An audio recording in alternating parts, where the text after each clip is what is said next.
Hey YouTube, this is Cheesefactory, and this is going to be a video about Yu-Gi-Oh! As a whole, I guess. Because I think right now everyone can agree the game is not in a very good state. In the last ban list of March 2012, we had the worst game Yu-Gi-Oh! Has ever been, where there were a few decks and luck decided who won every match.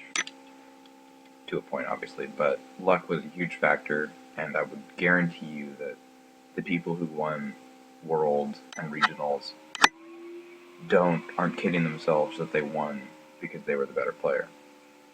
That they couldn't have gotten there without being significantly lucky. And this format, while a bit better because there's some diversity, is very similar, and luck is a huge factor. And I don't think that's great. I think this game should be skill-based. So, with the upcoming March ban list, this video is going to be about what I think Konami should do with Yu-Gi-Oh! What they will never do with Yu-Gi-Oh! But what I think they should do. And what this ban list that I'm going to be showing here does is it gets rid of those top deck, late game, oh I just won the duel. It gets rid of those cards where having it in your hand on its own makes your hand good. It promotes consistency and good play over luck and a broken deck.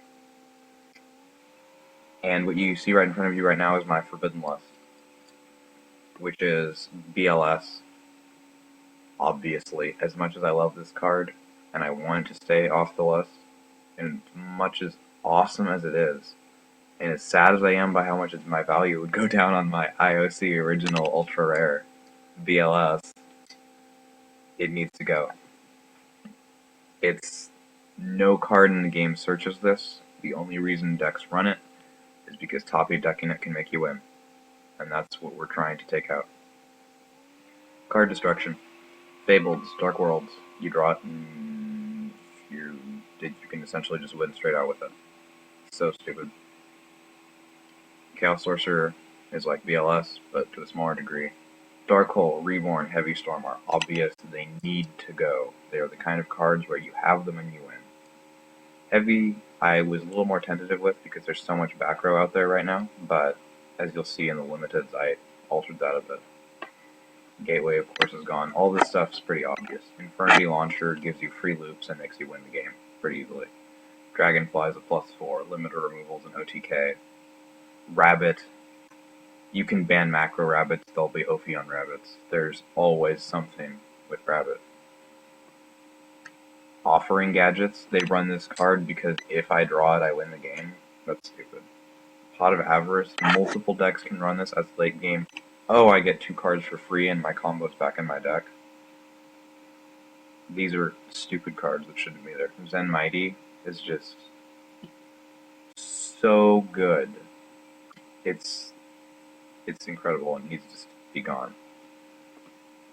It's just too good, even at 1. It's just ridiculous. Limiting. I'm limiting Mirror Force, Torrential, Warning, and Bottomless. I want the traps to be more traps, like people not expecting it and not being as easy to predict. And not being, oh, he has 7 back row. Oh, and especially with Heavy at 1, you need to do this on the big traps. Deep Prison is good, but it has different uses, it makes it less spammable. If I have 5 bottomless set, my opponent can never do anything, I'm going to do it on everything he summons, I'll never get anything off.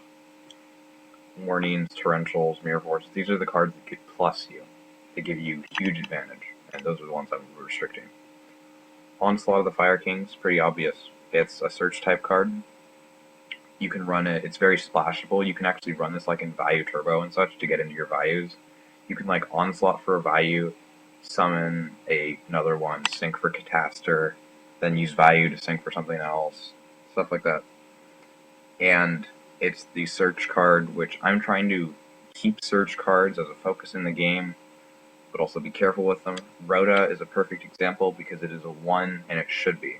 It is a 4th warrior for any warrior in your deck, and you can choose between any of them when you draw it.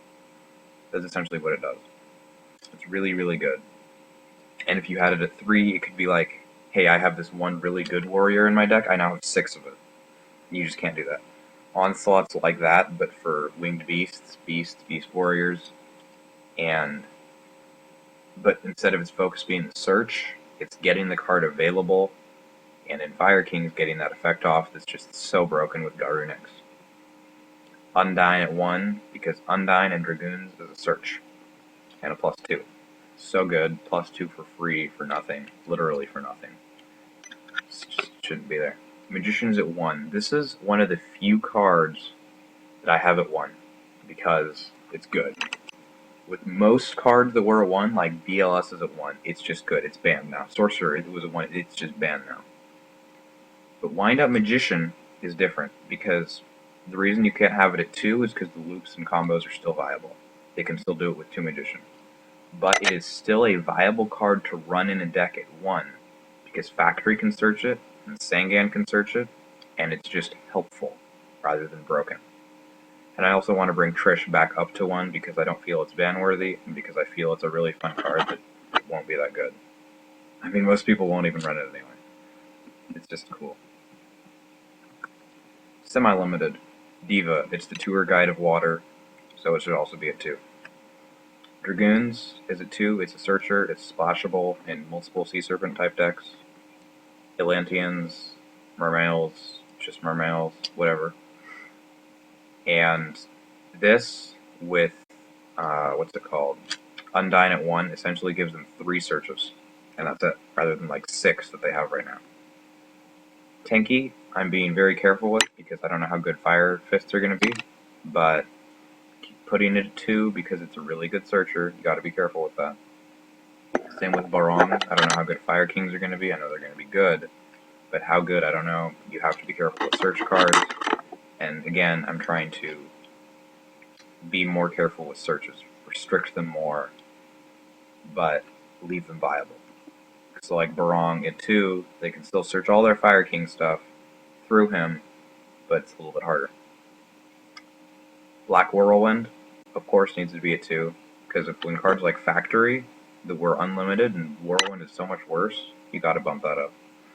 It's a good card for most consistent decks over broken decks. You gotta be a little more careful with this because it's a search every turn, but again, I don't want cards in the game that say, oh, I drew this, I'm in a great position, instead of, hey, I can reasonably expect to be able to draw this card and it might help me out a bit.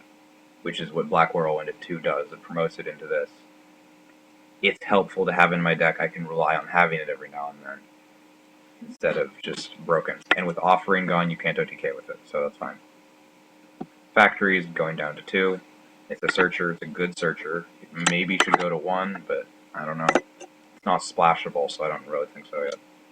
Secrets at 2, because it's a searcher for spellbooks. It's really, really good. Gotta be careful with that. And I really just feel like searches should be at 2 as a general rule.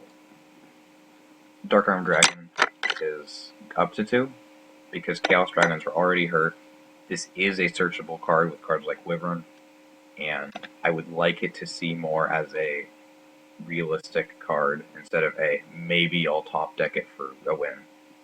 And I'm also promoting Teledad, as you'll see later. Malicious is going up to 3. And I think Teledad is good. It's no longer broken because Fire Kings, Mermails, Chaos Dragons, Agents, all this so fast that Teledad won't be broken. So I like Dark Arm Dragon going up. And then the unlimited stuff, it's currently limited, it will now not be. Tsukuyomi, why is this card limited? It's not that good anymore, unless you can fit it into a weird control deck, in which case you probably won't run 3 anyway, because it's Spirit. It shouldn't be limited. Malicious up to 3 helps, because when this card is at 2, it's dead. Running this card at 2 is like running it at 0. It's just no point. It's pointless. So why? There's no point. But why have it at 2? It should 3, it helps, brings back Teledad and maybe some synchro decks. It helps variety, and it brings up the consistency factor. Because you're running multiple of one copy, where having multiple in your hand is bad. Gotta be more careful with that. And along with that kind of idea, Pot of Duality back up to 3. First and foremost, this card is hand correction. The goal of Pot of Duality is not get a new hand. It's take my current hand and change it a little bit so that it's a bit better. And I really like that. It's a consistency factor, which is more skill-based, and I like Pot of Duality up to 3. It's a card that I feel like should be, because a lot of the cards that already have a lot of search-type stuff won't need it, and a lot of the decks that don't, like maybe Disaster Dragons, because they don't have a searcher. They're not a searchy deck. An extra Pot of Duality is, they're now a search card for multiple decks, and I like that. Also, with banning a lot of the draw-win games, like Monster Reborn, Blackluster Soldier, Pot of Duality at 3, because it can't get into those, so it's not as broken. So that's all this video is going to be. Pretty soon I will upload a deck profile for Teledad in this format, and we'll see what you guys think of it. If I can get some other people to duel with me, then I will duel in this format that I'm proposing, and you can see maybe what it's like. Maybe I can show you some deck profiles. We'll see. So yeah, I hope you guys liked this video. If you did, please like, comment, subscribe, and that's all. This is Cheese Factory signing out.